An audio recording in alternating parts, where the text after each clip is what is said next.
ನಮಸ್ಕಾರ ಎಲ್ರಿಗೂ ಸ್ವಾಗತ ಮಿಸ್ಟರ್ ಖಾನಾಪುರ ಚಾನಲ್ಗೆ. ಇವತ್ತಿನ ವಿಷಯ ಬಂದು ಜೀವನ ಅಲ್ಲ ಜೀವದಿಂದ ಜೀವನ ಪ್ರಾರಂಭ. ಜೀವ ಎಲ್ಲಿಂದ ಬಂತು, ಹೇಗೆ ಉತ್ಪನ್ನ ಆಯಿತು, ಏನಿದ್ರ ಉದ್ದೇಶ, ಹೇಗೆ ಇದರ ಪ್ರಯಾಣ, ಇದನ್ನು ಸ್ವಲ್ಪ ನೋಡೋಣ. ಈ ಜೀವ ಹುಟ್ಟೋಕ್ಕಿಂತ ಮೊದಲು ಪರಬ್ರಹ್ಮ ಅನ್ನೋದು ಪೂರ್ಣ ಶೂನ್ಯ ಹೊಂದಿತ್ತು. ಅಂದರೆ ಎಲ್ಲಕ್ಕಿಂತ ಮುಂಚೆ ಏನೂ ಇರಲಿಲ್ಲ, ಏನು ಇಲ್ಲ ಅನ್ನೋದು ಇರಲಿಲ್ಲ, ಇಲ್ಲ ಎಂಬುದು ಇರಲಿಲ್ಲ. ಅದು ಪೂರ್ಣ ಶೂನ್ಯ. ಇಲ್ಲ ಎಂಬುದು ಇಲ್ಲ ಅಂತ ಹೇಳಿದ್ರಲ್ಲ ಸಿದ್ದೇಶ್ವರಪ್ಪ ಅವರು. ಹಾಗೆ ಇಲ್ಲಿ ಪರಬ್ರಹ್ಮನಿಗೆ ನಾನು ಬೇರೆ ಆಗಬೇಕು, ಇದೇನು ಅಂಥೇಳಿ ಸ್ವಲ್ಪ ಅವನಿಗೆ ಸಂಕಲ್ಪ ಮಾಡ್ದ. ಪೂರ್ಣ ಶೂನ್ಯ ಇನ್ನೊಂದು ಶೂನ್ಯಕ್ಕೆ ಜನ್ಮ ಕೊಡ್ತು. ಅಂದರೆ ಅದ್ವೈತವಾಗಲು ಪ್ರಾರಂಭ ಆಯಿತು. ಆ ಪೂರ್ಣ ಶೂನ್ಯ ಅಂದರೆ ಪರಬ್ರಹ್ಮನು ಕನಸು ಕಂಡ, ನಾನು ಬೇರ್ಪಡೆ ಆಗಬೇಕು, ನಾನು ನನ್ನನ್ನು ಅನುಭವಿಸಬೇಕು ಅಂತೇಳಿ, ತಾನು ತನ್ನನ್ನು ಅನುಭವಕ್ಕೆ ಒಡ್ಡಿಕೊಳ್ಬೇಕಂತೇಳಿ ಸಂಕಲ್ಪ ಮಾಡ್ತಾನೆ. ಆವಾಗ ಜೀವ ಮತ್ತು ಜಗತ್ತು ಹುಟ್ಟಿತು. ಜೀವಕ್ಕೆ ಕಾರಣ ಪರಬ್ರಹ್ಮನ ಸಂಕಲ್ಪ ಅಂದ್ರೆ ಏನು? ಕರ್ಮ ಅಲ್ಲಿಂದ ಪ್ರಾರಂಭ ಆಯಿತು. ದೇವರನ್ನು ಕರ್ಮ ಮಾಡ್ತಾನೆ ಪರಬ್ರಹ್ಮ. ಅವನಿಗೆ ಕರ್ಮ ಅಂಟೋದಿಲ್ಲ, ಅವನು ಕರ್ಮ ಅನುಭವಿಸಲು ಮಾಡಿರ್ತಾನೆ. ಆದ್ದರಿಂದ ಕರ್ಮ ಮಾಡ್ತಾನೆ ಅಂದರೆ ಕನಸು ಕಾಣ್ತಾನೆ, ಸಂಕಲ್ಪ ಮಾಡ್ತಾನೆ. ಆವಾಗ ಜೀವ ಮತ್ತು ಜಗತ್ತು ಉತ್ಪನ್ನ ಆಗುತ್ತದೆ. ಚರ ಅಂದರೆ ಜೀವ, ಅಚರ ಅಂದರೆ ನಿರ್ಜೀವ. ಹೀಗಾಗಿ ಈ ಜೀವ ಈ ಜಗತ್ತಿಗೆ ಬರುತ್ತೆ. ಈ ಜಗತ್ತಿಗೆ ಬಂದ ಮೇಲೆ ಇದಕ್ಕೆ ಅಜ್ಞಾನ ಅಂಟಿಕೊಳ್ಳುತ್ತೆ, ಅಹಂಕಾರ ಅಂಟಿಕೊಳ್ಳುತ್ತೆ. ತಾನು ಪರಬ್ರಹ್ಮದ ಅಂಶ ಎನ್ನುವುದೇ ಮರೆತು ಬಿಡುತ್ತೆ. ಅಹಂಕಾರದಿಂದ, ಅಜ್ಞಾನದಿಂದ, ಈ ತ್ರಿಗುಣಗಳು ಈ ಅಹಂಕಾರ ಮತ್ತು ಅಜ್ಞಾನದಿಂದ ಚಿತ್ತದಲ್ಲಿ ಮೂಡ್ತವೆ. ಆವಾಗ ಜನ್ಮ ತಾಳುವುದೇ ಮನಸ್ಸು. ಅದರ ಮನಸ್ಸಲ್ಲಿ ಬುದ್ಧಿ, ಅಹಂಕಾರ, ಈ ಥರ ಅನೇಕ ಭಾವನೆಗಳು ಒಂದಕ್ಕೊಂದು ಹುಟ್ಕೋತಾ ಹೀಗೆ ಮುಂದುವರಿಯುತ್ತಾ ಹೋಗುತ್ತೆ. ಅನೇಕ ರೀತಿಯ ಭಾವನೆಗಳು, ಸಂಕಲ್ಪಗಳು, ಆಶೆಗಳು ಹೀಗೆ ಹುಟ್ಟುತ್ತಾ ಶರೀರ ಧಾರಣೆ ಮಾಡಿದ ಮೂಲಕ ಇವೆಲ್ಲ ಪ್ರಾರಂಭ ಆಗುತ್ತಾ ಹೋಗುತ್ತೆ. ಈ ಶರೀರ ಜಗತ್ತು, ಇದರೊಳಗಿರೋದು ಜೀವ. ಮತ್ತು ಜಗತ್ತಂದರೆ ದೊಡ್ಡ ದೊಡ್ಡ ಗ್ರಹಗಳು ಅಂದ್ಕೊಳ್ಬೇಡಿ. ಜೀವ ಜಗತ್ತು ಎರಡು ಇದರಲ್ಲೇ ಇರೋದು. ಇದು ಹೋದ ಬಳಕೆ ಜಗತ್ತು ಇಲ್ಲ ನಿಮಗೆ. ಇವಾಗ ನಿದ್ರೆ ಮಾಡ್ತಾಯಿದ್ರೆ ನಿಮ್ಮ ಜಗತ್ತು ಹೋಯ್ತು, ನೀವು ಜಗತ್ತಿಂದ ಬೇರೆ ಬಿಡ್ತೀರಿ.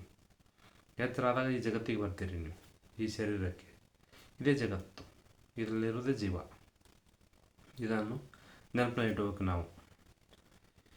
ಇದಾಗಿ ಮುಂದೆ ಬರೆದು ಈ ತ್ರಿಗುಣಗಳು ಅಂದರೆ ಸತ್ವ, ರಜಸ ಹಾಗೂ ಮತ್ತು ತಾಮಸ ಅಂತ ಬರುತ್ತೆ. ಸತ್ವದಲ್ಲಿ ಸಹಿ ತಪ್ಪುಗಳ ಸಹಿ ನಿರ್ಣಯ ಇರ್ತದೆ. ಮನುಷ್ಯ ಶುದ್ಧ, ಸತ್ಯವಾನ, ಸಚ್ಚಾರಿತ್ರ್ಯವನ್ನು ಉಳ್ಳವನಾಗಿರ್ತಾರೆ. ಆದರೆ ರಾಜಸದಲ್ಲಿ ಒಳ್ಳೇದು ಕೆಟ್ಟ ಎರಡೂ ಗೊತ್ತಿರ್ತಾರೆ. ಅವ್ರಿಗೇನು ಲಾಭ ಇರುತ್ತೋ ಅದನ್ನು ಮಾಡ್ತಾ ಇರ್ತಾರೆ. ಸತ್ವದಲ್ಲಿ ಹಾಗಿಲ್ಲ, ಅವ್ರಿಗೆ ನಷ್ಟ ಆದರೂ ಒಳ್ಳೆಯದನ್ನೇ ಮಾಡ್ತಾರೆ. ಆದರೆ ರಾಜಸದಲ್ಲಿ ಹಾಗಲ್ಲ, ತಮಗೆ ಲಾಭ ಬರೋ ಕಡೆ ಅಷ್ಟೇ ಅವರು ಒಳ್ಳೆಯದಾಗಿರ್ತಾರೆ. ಕೆಲವು ಕಡೆ ಲಾಸ್ ಆಗ್ತಿದ್ದಂದರೆ ಅವರು ಸಡನ್ನಾಗಿ ರಿವರ್ಸ್ ಇಡ್ತಾರೆ. ರಾಜಸಲ್ಲಿ ಸ್ವಲ್ಪ ಅಹಂಕಾರಿ, ಜ್ಞಾನ ಇದೆ, ಅಹಂಕಾರನೂ ಇದೆ. ತಾಮಸದಲ್ಲಿ ಜ್ಞಾನ ಇಲ್ಲ, ಅಹಂಕಾರ ಮಾತ್ರ ಇದೆ. ಅವರಿಗೆ ಒಳ್ಳೆಯದು ಕೆಟ್ಟದ್ದು ಎರಡೂ ಒಂದೇ. ಅವ್ರು ಏನು ಮಾಡ್ತಾರೋ ಅವ್ರ ಜೀವನಕ್ಕೆ ಹಾನಿ ಆದರೂ ಮಾಡ್ಕೋತಾರೆ, ಇನ್ನೊಬ್ಬರ ಜೀವನಕ್ಕೆ ಹಾನಿ ಆದರೂ ಏನು ಬೇಕಾದ್ರೂ ಮಾಡ್ಬೋದು. ಈ ತಾಮಸಿಕರೇ ಎಲ್ಲದರ ಸಮಸ್ಯೆ ಮಾಡೋದು. ರಾಜಸಿಕರು ಒಳ್ಳೆಯವ್ರ ಕಡೆ ಒಳ್ಳೆಯರಾಗಿರ್ತಾರೆ, ಕೆಟ್ಟವ್ರ ಕಡೆ ಕೆಟ್ಟವರಾಗಿರ್ತಾರೆ. ಸಾತ್ವಿಕರು ಎಲ್ಲ ಕಡೆ ಒಂದೇ ರೀತಿ, ಹೂವಿನ ಥರ ಹೆಣದ ಮೇಲೆ ಹೂವಾಗಿರ್ತಾರೆ, ದೇವರ ತಲೆ ಮ್ಯಾಗೂ ಹೂವಾಗಿರ್ತಾರೆ. ಹಾಗೆ ಈ ಮೂರು ಗುಣಗಳನ್ನು ಜೀವದಲ್ಲಿ ಅಳವಡಿಸಿದಾಗ ಮನಸ್ಸು ಉತ್ಪನ್ನ ಆಗ್ತದೆ. ಮನಸ್ಸು ಉತ್ಪನ್ನ ಆದ ನಂತರ ಅದರಲ್ಲಿ ಬುದ್ಧಿ, ಚಿತ್ತ ಅನ್ನೋದು ಉದಯ ಆಗ್ತವೆ ಜೀವದಲ್ಲಿ. ಆವಾಗ ಬುದ್ಧಿ ನಮಗೆ ಸರಿ ತಪ್ಪುಗಳನ್ನು ನೇರವಾಗಿ ಹೇಳುತ್ತೆ.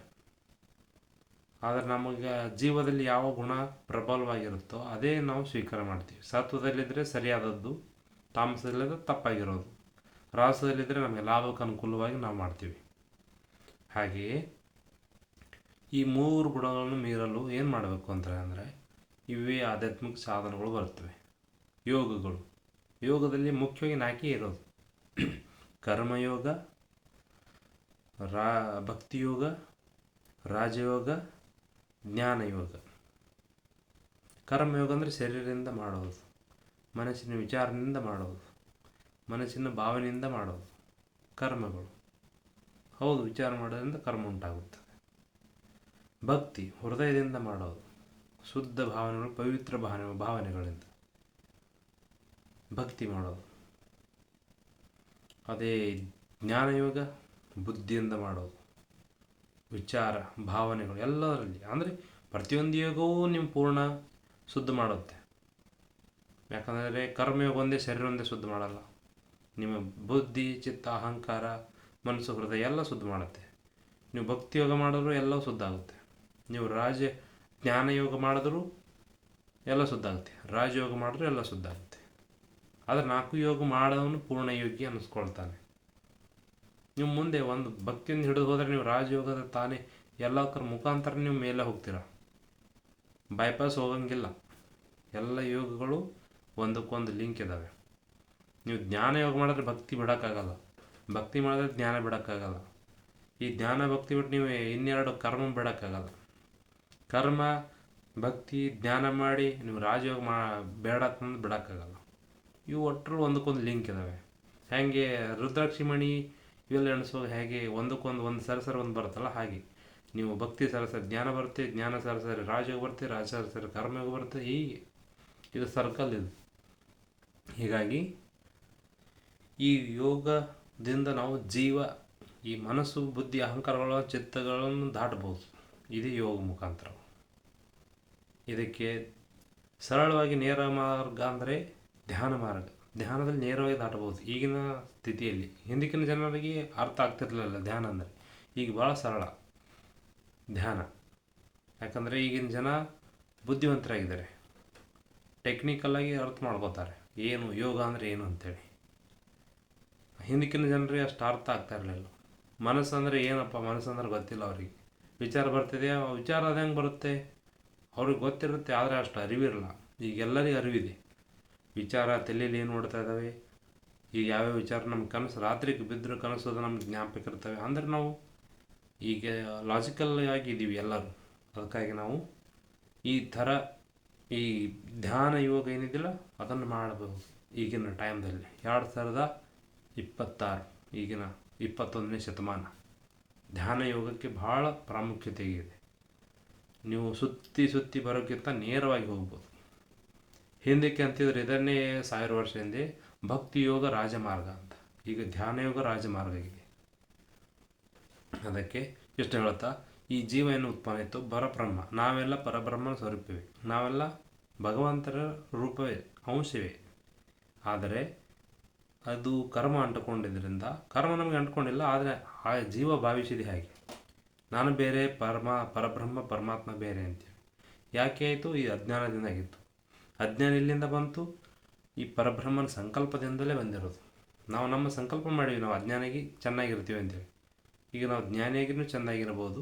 ಅದನ್ನು ಆ ಪರಬ್ರಹ್ಮನ ಸಂಕಲ್ಪ ಏನಿದೆ ಅದನ್ನು ಸ್ವೀಕರಿಸಿ ಅರಿವಿನಿಂದ, ಧ್ಯಾನದಿಂದ ಆ ಪರಬ್ರಹ್ಮನ ಆ ಸಂಕಲ್ಪವನ್ನು ಮತ್ತೆ ಮರಳಿ ನಾವು ಮಾಡಿರೋ ಸಂಕಲ್ಪ. ಪರಬ್ರಹ್ಮ ಅಂದರೆ ನಾವೇ ಮುಂಚೆ ಯುಗ ಸಮಯದ ಆಚೆಗೆ ಮಾಡಿದ್ವಿ, ಒಂದೇ ಆಗಿರೋದು.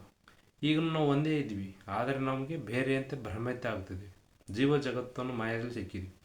ನಾವು ಯಾರು ಬೇರೆ ಆಗಿಲ್ಲ, ಇನ್ನು ಪರಬ್ರಹ್ಮದಲ್ಲಿ ಇದ್ದೀವಿ. ಪರಬ್ರಹ್ಮನೇ ತಿಂತಾ ಇದ್ವಿ, ಪರಬ್ರಹ್ಮನೇ ಉಣ್ತಾ ಇದ್ವಿ, ಪರಬ್ರಹ್ಮನೇ ಮಲಗ್ತಾ ಇದ್ವಿ, ಪರಬ್ರಹ್ಮನಲ್ಲಿ ಹೇಳ್ತಾ ಇದ್ದೀವಿ. ಮೀನಿಗೆ ಗೊತ್ತಿಲ್ಲ ಸಮುದ್ರ ಹೇಗಿದೆ ಅಂತೇಳಿ, ಹಾಗೆ ಅದು ಅದರಲ್ಲಿ ಇದೆ. ಹಾಗೆ ನಾವು ಪರಬ್ರಹ್ಮನಲ್ಲಿದ್ದು ಪರಬ್ರಹ್ಮನಲ್ಲಿ ಆನಂದಿಸ್ತಿದ್ದೇವೆ.